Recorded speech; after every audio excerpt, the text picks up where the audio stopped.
With the aim of fostering unity and strengthening ties among members of the Mallai clan in Riboy district, the Sengkur Mallai Riboy district today organized its first ever clan gathering at Maryland Resort in Riboy district. The primary objective of this gathering was to deliberate on matters concerning the clan with a focus on fostering unity and solidarity and to enhance the values of humanity and the responsibilities of the uncles, kini and womenfolk Longkmi in strengthening the clan and preserving its heritage. South Shillong MLA Sanbor Shulai also attended the gathering and encouraged the efforts to unite and strengthen ties.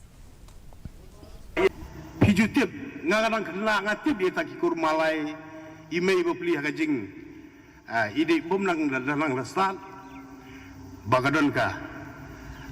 kadon kajing jia lakaying kajungi ke bawah lagi yang beduk ihaban no yang kepuli kadang li kajungi bat iju yalap lagi begini kena ke mau bang yadi syukur pej bih yadi syukur bat kidhar kinong dhar kisenteng nong dhar kinong hulu yo mi alik bakla kumlahong ni long kumi biores isnang yang mo Himalay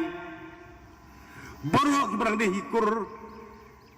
hikur Shulai lani Mallai baru ngidai kaju kadro kasnam.